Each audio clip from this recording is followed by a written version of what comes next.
अजीज तलबा अस्सलाम वालेकुम। मैं आपका उर्दू का टीचर रव यासिर। बेटे आज हम जो सबक पढ़ने जा रहे हैं उसका नाम है कद्र आयात।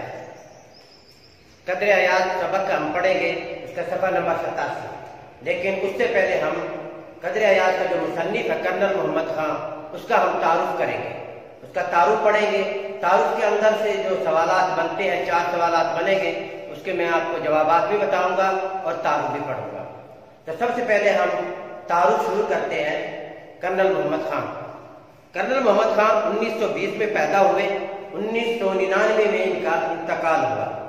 उर्दू के मुमताज निगाह कर्नल मोहम्मद खान चकवाल में पैदा हुए। इब्तिदाई तालीम अपने ही गांव में हासिल की। मैट्रिक करके गवर्नमेंट कॉलेज लाहौर में दाखिला लिया। इसी दौरान में दूसरी जंग अजीम शुरू हो गई। चुनाचे 1940 में बतौर सेकंड लेफ्टिनेंट कमीशन हासिल किया। क़याम पाकिस्तान के बाद दिफाए पाकिस्तान में हिस्से लिया। 1965 में रन कच्छ के महाज पर नुमाया कारनामे अंजाम दिए। कर्नल के ओहदे पर पहुंचकर मुलाजमत से सबकदोश हो गए और मुस्तकिल तौर पर रावलपिंडी में सुकूनत इख्तियार कर ली। कर्नल मोहम्मद खान का तर्ज तहरीर सादा और दिलचस्प है। उनकी तहरीरों का असल हुस्न सादगी और खलूस है।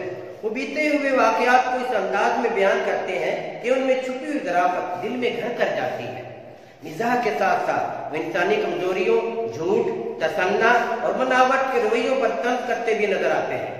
उन्होंने कई मौज़ूआत पर बड़े गराम कद्र और अहमियत हामिल मज़ामीन लिखे। उनके यहाँ मिज़ाह निगारी एक सुलझा हुआ अंदाज नजर आता है।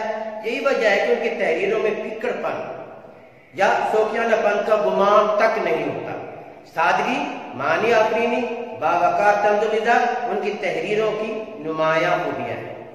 उनकी तसानीफ में बजंग आमद, बसलामत रवि और बज़्म आराइया शामिल है। इसमें तो बेटा 4 सवाल बनते हैं। पहला सवाल ये बनता है कर्नल मोहम्मद खान कब और कहाँ पैदा हुए। इसका जवाब है कर्नल मोहम्मद खान 1920 में चकवाल में पैदा हुए।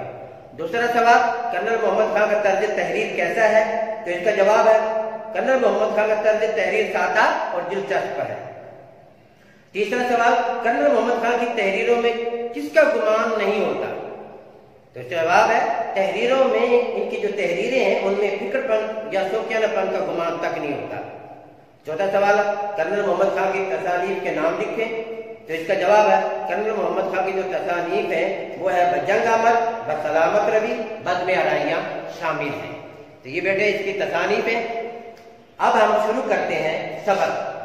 सबक हमारा है कद्र आयात। आयात की कद्र, आयात की कद्र यानी आयात का एहतराम। ये एक कलमी है जो सुल्तान महमूद गजनवी और उसका गुलाम था आयात, उस पर यह सबक लिखा गया है। तो सबक हम शुरू करते हैं बेटे। कद्र आयात। कर्नेलों को रिहायश के खासे उम्दा सी क्लास बंगले मिलते हैं। मुझे उस किस्मती से एक ऐसा बंगला मिल गया जो अपनी क्लास में भी इंतखाब था, यानी मुझे कर्नेलों में वो इम्तियाज हासिल ना था। इम्तियाज का मैंने इफराद दिया, नुमाया हैसियत जो मेरे बंगलों में था। बूढ़े बैरों से रिवायत थी। बैरा की जमा है, बेटर को कहते हैं। रिवायत थी यानी बयान किया जाता है, उनकी नकल की जाती है कि विल्सन रोड के इलाज शरीक बंगला विल्सन साहब ने खास तौर पर अपने लिए बनवाया था। यह बंगला कमोबेश 2 एकड़ किसा जमीन में वाक़ था, यानी किस्सा में अजल ने ही इसे खासा सहाना तूल अल बख्शा था। किस्सा में अजल इसके मैंने अजल के दिन से, पहले दिन से बांटने वाला, तकसीम करने वाला कौन? अल्लाह ताला। मुराद है अल्लाह ताला। इमारत के सामने वसी चमन था जिसके हाशी पर मेहंदी की गहरी सब्ज बाढ़ के सर पर नेजों ऊंचे सर और सफेद के पेड़ लहलहाते थे। चमन में जा बजा सुर्ख और सफेद के गुलाब के पौधे थे। अलगर्ज हमारे बंगले का मिजाज हर जाविये से अमीराना था। मुकाबले में हमारे असासे के तेवर का मैंने है अंदाज हर चंद के खाकसाराना थे। खाकसाराना, आजराना, गरीबाना। ताहम अपने मकान की शान के पेश नजर हमने जू तू कि मैंने ये जैसे तैसे करके हर कमरे के लिए एक कालीन या दरी पैदा कर दी। अगरचे इस कार्य खैर का मैंने है नेक काम, कार्य खैर का बेशतर ज्यादा ज्यादा हिस्सा, अजर सवाब, अजर के मैंने क्या है सवाब। मकामी कबाड़ियों को मिला। कबाड़िया उसे कहते हैं जो सेकंड हैंड चीजों की खरीदो फरोख्त करता है, सेकंड हैंड चीजों की खरीदो फरोख्त करता है, उसे क्या कहते हैं कबाड़िया। कबाड़िया को मिला इलावा जी, इसके अलावा मुनासिब फर्नीचर भी हासिल कर लिया। सलीम मियाँ जो अभी अभी मैट्रिक इम्तिहान से फारिग हुए थे, दूसरे कर्नेल जादों की तरह, कर्नेल जादों कर्नल के बेटों की तरह और उनके हमरा बेफिक्री से बैडमिंटन खेलते और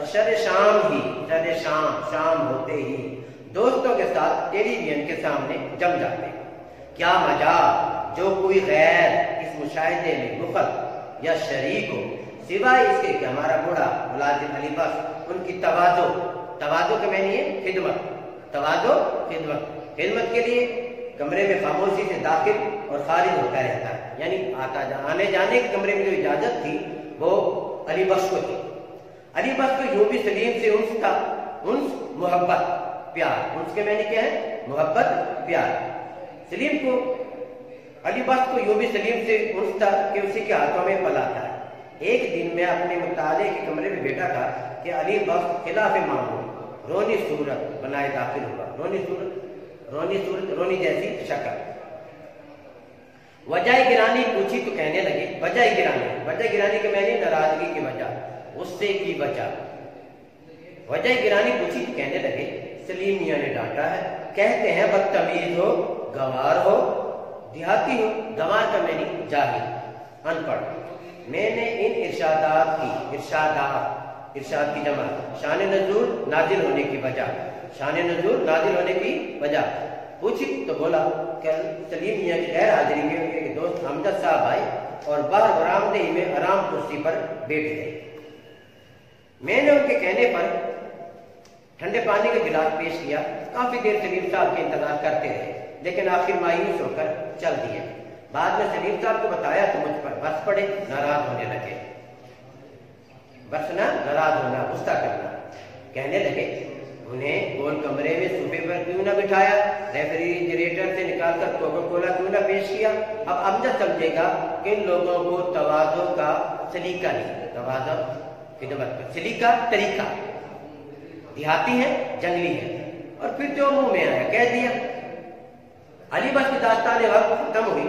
दास्तान गम की कहानी, गम का किस्सा खत्म हुई तो सलीम मियाँ भी आ गए।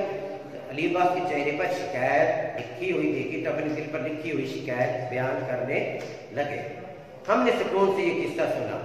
तरफेन के बयानों से वाज़ेह था कि तनाज़ा बहुत खफीफ है, मामूली है, हल्का है, और ये कि दो तरह कुरान का हदूद अरबा एक चाय की प्याली में समा सकता है। तो बेटा ये था हमारा सबक जो हमने पढ़ा, और इसमें मानी मैंने आपको बता दी है। अगर कोई भी मसला हो तो आप मेरे से रब्ता कर सकते हैं, कांटेक्ट कर सकते हैं। अल्लाह हाफिज।